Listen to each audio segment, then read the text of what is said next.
Já se perguntou se a vida é mais do que apartamentos confortáveis e chalés bonitinhos? Prepare-se para um tipo diferente de aventura. Estamos prestes a explorar algumas das casas e construções mais incríveis que podem te surpreender. Vamos passar por lugares muito frios, pontes aconchegantes e até mesmo uma morada inspirada nos cogumelos.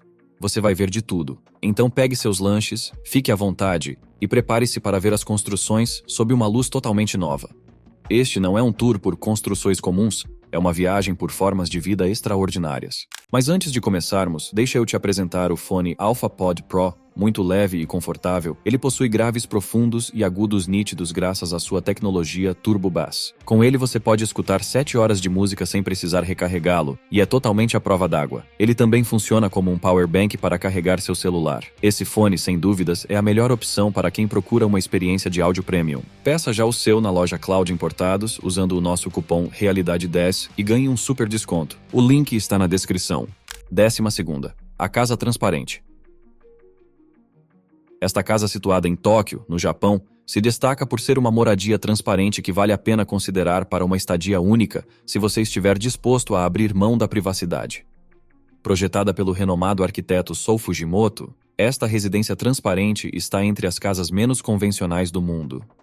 Inspirada pelos ancestrais humanos que viviam nas árvores, ela propõe um estilo de vida aventureiro, mais chique, inundado de luz natural, mas desprovido de privacidade devido às suas vastas janelas de vidro e à ausência de paredes.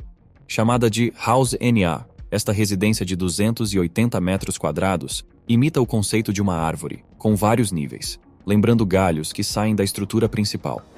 Suas 21 placas de piso individuais posicionadas em diferentes alturas atendem ao desejo dos habitantes de experimentar um estilo de vida natural dentro da sua própria casa. Apesar de suas paredes transparentes, a casa tem uma forma inteligente de separação e coerência, funcionando como um único cômodo ou vários espaços interligados, tudo graças a seu design inovador. A filosofia de construção por trás desta beleza transparente enfatiza a conectividade em vez do isolamento. Como os galhos de uma árvore, as várias placas de piso, que variam de 6 a 25 metros quadrados, são interligadas por escadas, facilitando o movimento e possibilitando diferentes atividades.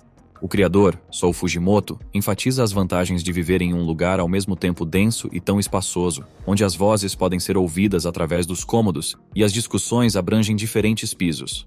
Com uma estrutura de aço fina e piso de bétula, a casa oferece janelas exclusivas para ventilação, minimizando a necessidade de resfriamento artificial.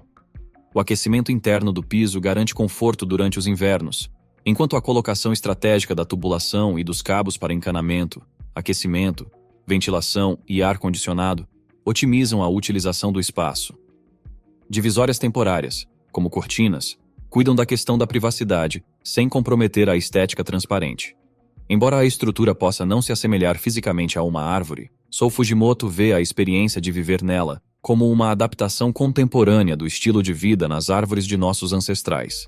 Esta experiência, que combina arquitetura, vida urbana, interação humana e natureza, atinge um equilíbrio delicado entre a artificialidade e os elementos naturais. Seu design inovador, inspirado pela natureza e elaborado com materiais e técnicas modernas, desafia as normas arquitetônicas convencionais, redefinindo o conceito de casa de uma maneira cativante e inteligente. 11ª. A Casa dos Flintstones. Na rodovia interestadual 280, no estado americano da Califórnia, os viajantes encontram um local em comum, conhecido localmente como a Casa dos Flintstones.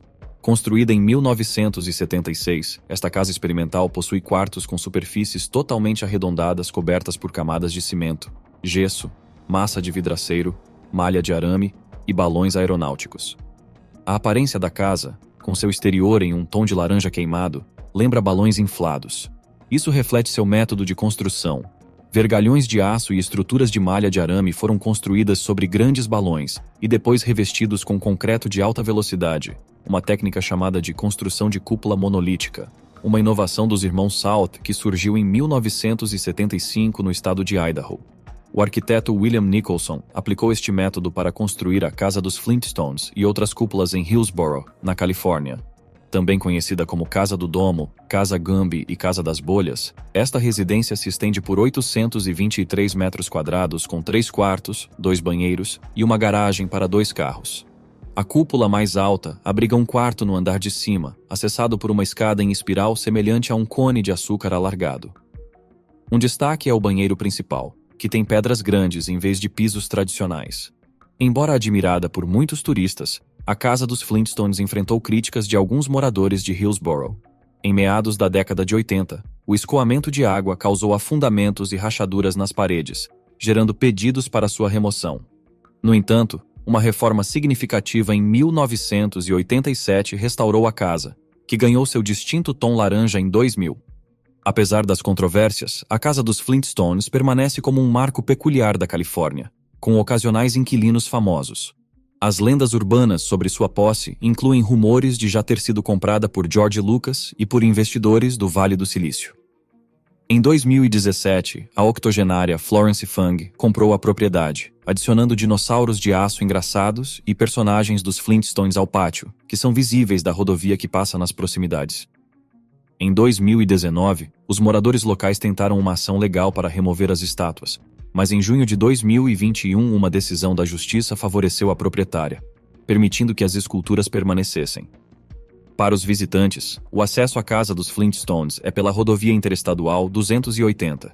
Depois de passar pela saída de Bunker Hill Drive e cruzar a ponte Durham Memorial, procure à sua direita por esta peça única da arquitetura da Baía de São Francisco. 10ª, Condado de Yanjing. O condado de Yanjing, situado na província de Yunnan, no sudoeste da China, chama a atenção dos turistas devido à sua localização geográfica única entre duas enormes montanhas e ao longo de um rio estreito. Com uma população de cerca de 450 mil habitantes, Yanjing é conhecida como a cidade mais estreita do mundo, caracterizada pelos seus edifícios empilhados em pilares semelhantes a palafitas, concebidos tanto para maximizar o espaço como para reduzir os riscos de inundação. Situada ao longo das margens do rio Hang, Yanjing estende-se de 300 metros de largura no seu ponto mais largo até apenas 30 metros no seu ponto mais estreito. O rio atravessa a cidade por uma extensão de aproximadamente 2 quilômetros. Apesar das restrições espaciais, Yanjing prospera com uma variedade de negócios, incluindo lojas e restaurantes, e depende fortemente do turismo para reforçar a sua atividade econômica.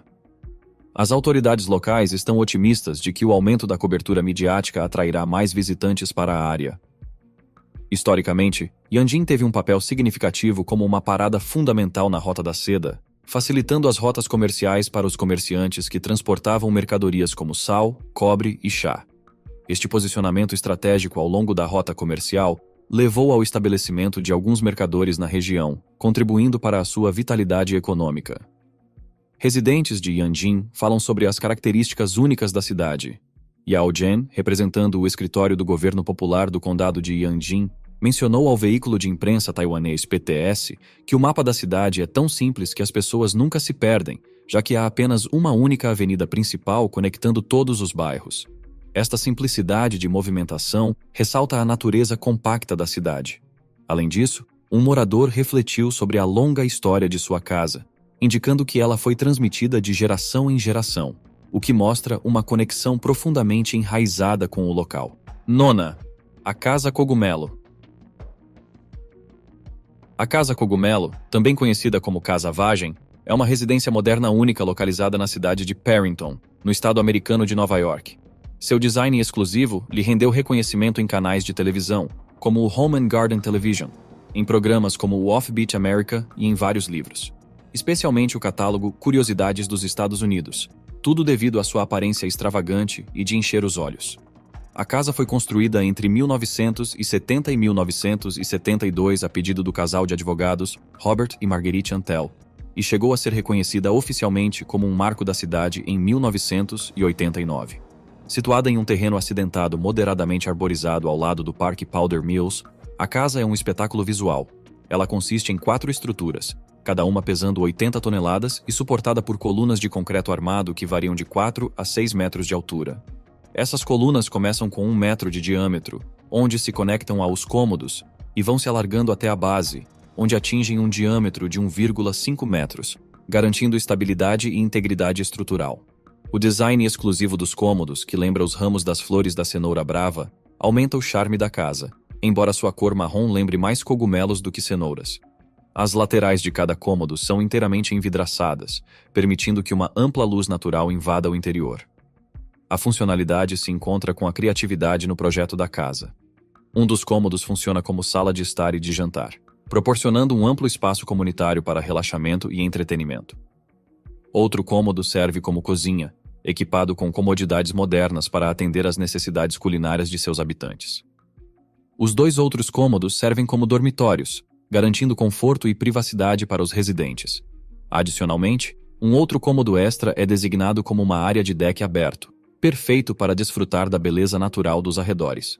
O interior da casa possui 3 quartos e 3 banheiros espalhados por um generoso espaço de 1.270 metros quadrados.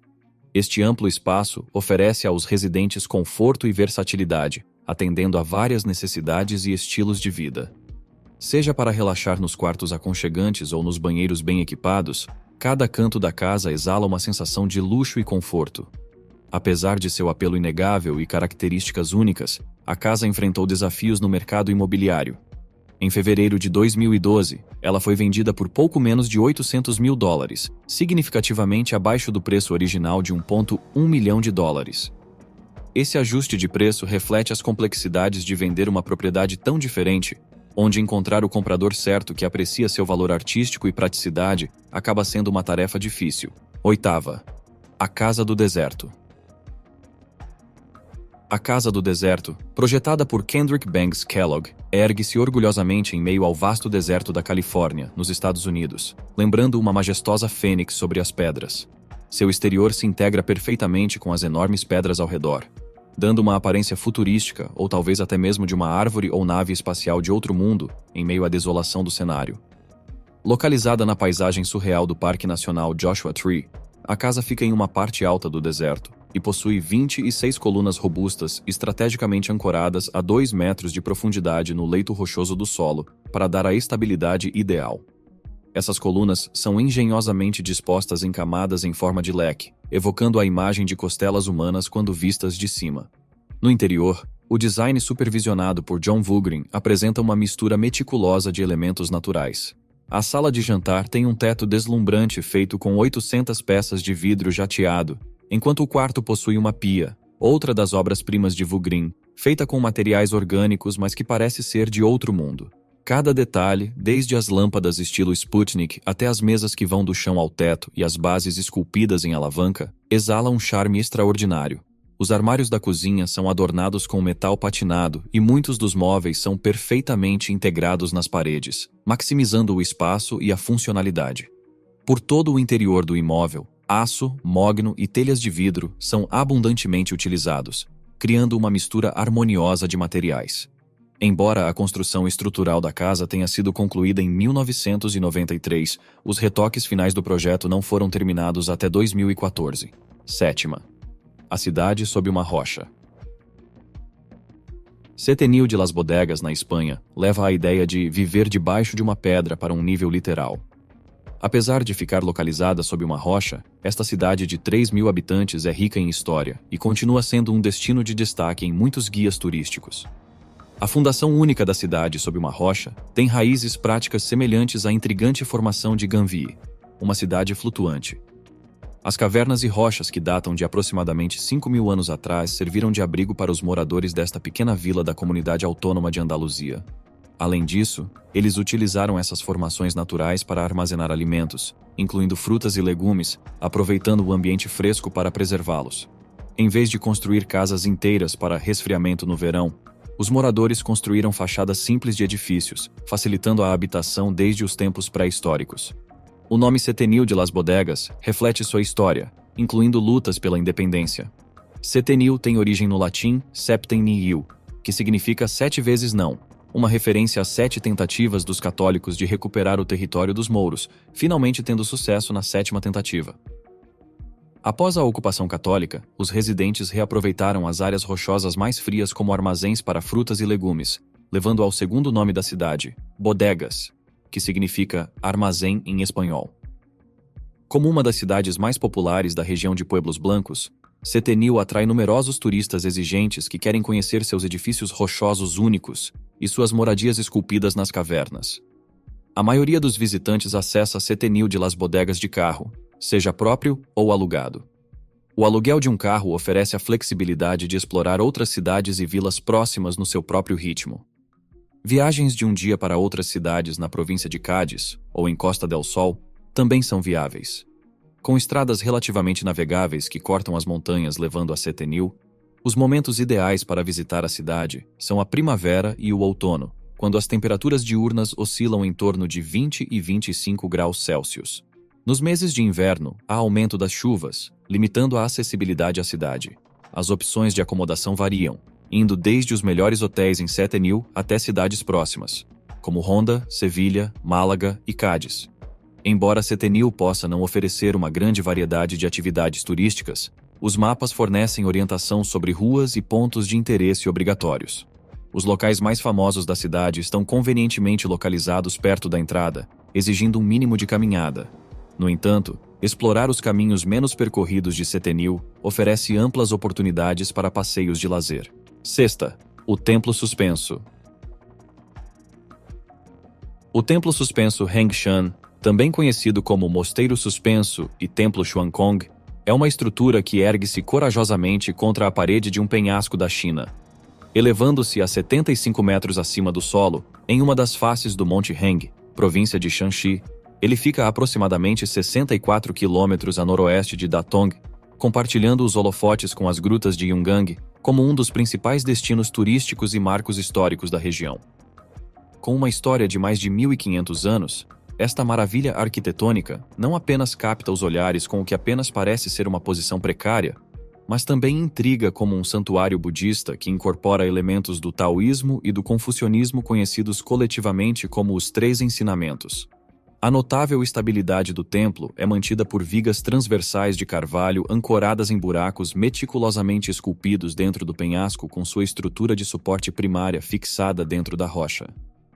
Localizado em uma estreita bacia do cânion, o templo fica pendurado no ponto médio do penhasco, abaixo do pico, que o protege do clima e permite que resista à erosão e outras forças da natureza. A lenda traça a origem do templo ao fim da dinastia Wei do Norte, atribuída aos esforços solitários de um monge chamado Liaoran em 491 d.C.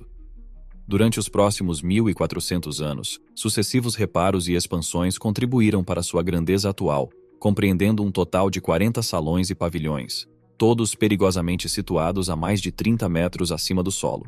O complexo do templo se estende por uma distância maior de norte a sul do que de leste a oeste, com a elevação aumentando gradualmente a partir do portão sul em direção ao extremo norte ao longo da parede da montanha. O templo é conceitualmente dividido em seções norte e sul. O recinto norte abriga salões significativos, como o Salão Wufo, conhecido como o Salão dos Cinco Tathagatas, e o Salão Guanyin, dedicado ao Bodhisattva Guanyin. Além disso, o Salão das Três Religiões é um testemunho da fusão das crenças budistas, taoístas e confucionistas, com estátuas de Lao Tse, Shakyamuni e Confúcio adornando seu interior, simbolizando a unidade dos três ensinamentos durante as dinastias Ming e Qing. Em contraste, a seção sul, abrangendo 3 andares, acomoda salões proeminentes como o Palácio Xunyang, que homenageia Lu Dongbin, um dos 8 imortais do taoísmo. O Salão Sanguan, o maior do templo, reverencia os 3 oficiais do céu, da terra e da água através de esculturas de argila da era Ming. No cume da seção sul, fica o Salão Leiyin, dedicado ao Buda Shakyamuni, que completa o repertório espiritual do templo. Casas colgadas, que significa casas suspensas, é um conjunto habitacional em Cuenca, na Espanha. Historicamente, essas casas eram comuns na parte leste da cidade antiga, ao longo do penhasco do rio Huécar. Hoje, restam apenas um punhado delas. As mais famosas destas construções é um complexo de 3 edifícios com varandas de madeira. As suas origens são desconhecidas, mas há evidências da sua presença desde o século XV. Ao longo da sua história, elas foram restauradas várias vezes. A restauração mais recente ocorreu durante a década de 1920. Elas foram feitas no clássico estilo gótico, com algumas peças originais ainda visíveis na área que abriga o Museu de Arte Abstrata Espanhola. O interior está repleto de detalhes em madeira. O estilo renascentista da entrada externa já fez parte de um palácio histórico em Vilarejo de la Peñuela. As famosas casas suspensas oscilam na encosta de um penhasco, com suas varandas construídas para se projetar ainda mais sobre o desfiladeiro. Você pode imaginar morar em uma casa assim? Deixe nos comentários abaixo a sua opinião. Quinta, Mosteiro de Agia Varvara Russanu.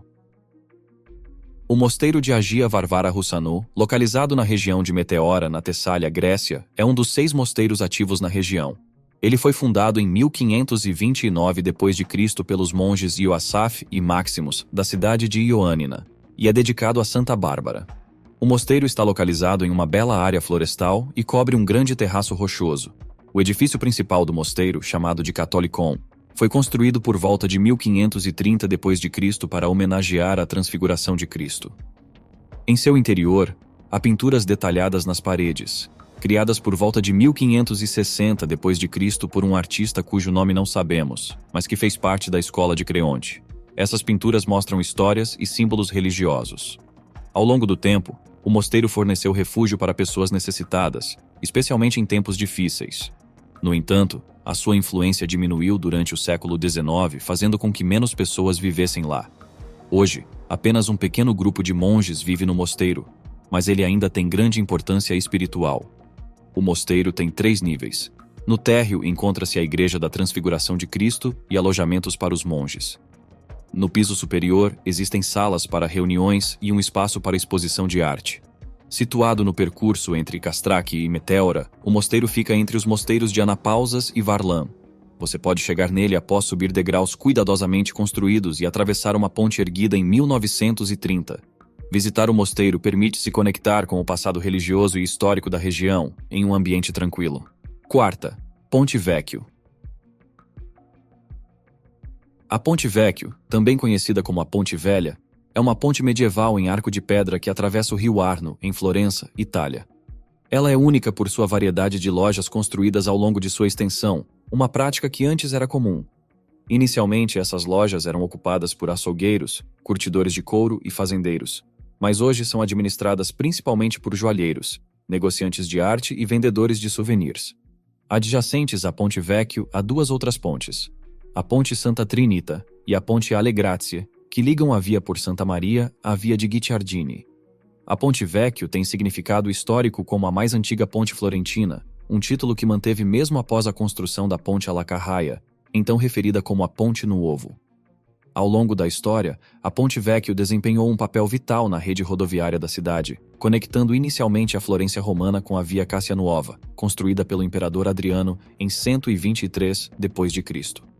Hoje, apesar de estar fechada ao tráfego de veículos, a ponte tem um fluxo de pedestres significativo, devido à sua fama e à sua conexão com atrações turísticas em ambos os lados do rio. Essas atrações incluem a Praça do Domo e a Praça da Senhora de um lado e o Palácio Pitti, a Basílica do Espírito Santo e o distrito de Oltrarno do outro. Reconhecida por seu significado histórico e arquitetônico, a Ponte Vecchio é listada como um edifício monumental e considerada parte do patrimônio artístico nacional da Itália. A construção da Ponte Vecchio atravessa o rio Arno em seu ponto mais estreito, provavelmente onde existia uma ponte na época romana, onde a antiga estrada de Via Cassia cruzava o rio. Inicialmente construída com pilares de pedra e uma superestrutura de madeira, a ponte sofreu várias reconstruções devido a inundações e danos ao longo dos séculos. Uma das ocasiões mais notáveis foi quando ela foi destruída pelas inundações em 1117 e posteriormente reconstruída em pedra. Ela foi então chamada de Ponte Nuovo, em relação à Ponte alla Carraia, uma ponte de madeira estabelecida nas proximidades em 1216.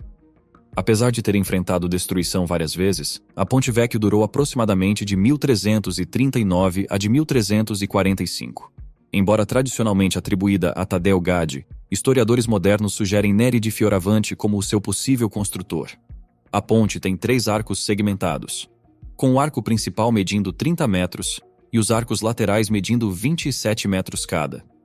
Esses arcos rasos exigem menos pares do que os arcos semicirculares tradicionais, facilitando o acesso e a navegação para carroças puxadas por animais. Uma inscrição de Dante marca o local na ponte onde Bondelmonte de Bondelmonte foi assassinado em 1215, desencadeando o conflito entre os guelfos e gibelinos. Além disso, uma pedra de dedicação, já marcada pelo tempo, é visível na abertura central da ponte. As inscrições recontam sua história, dizendo que ela caiu em 1333 devido a uma enchente, mas foi reconstruída em 10 anos. Uma das características únicas da ponte é a grande praça em seu centro, descrita por Leon Battista Alberti como um importante ponto da cidade.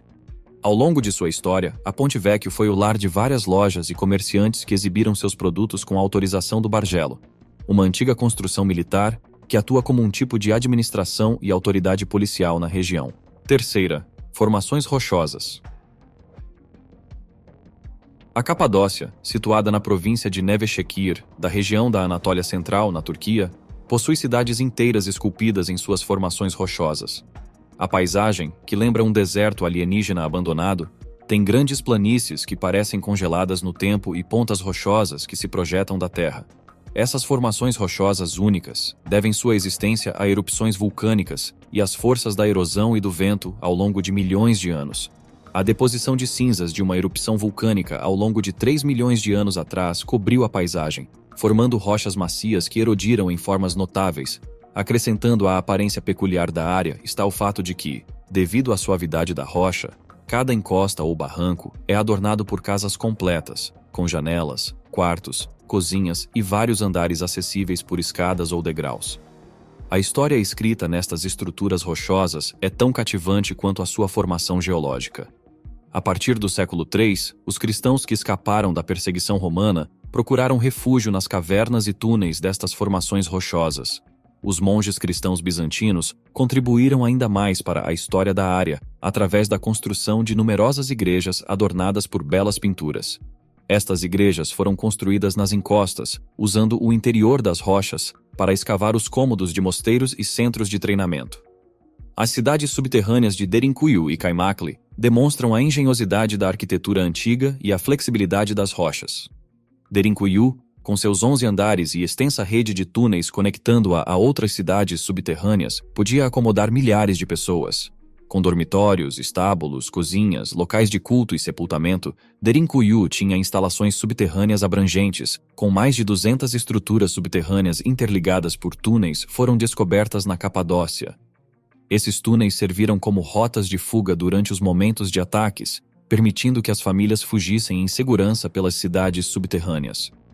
Os limites históricos da Capadócia são um tanto vagos, especialmente a oeste, onde ela encontra as regiões históricas da Galácia e da Licônia.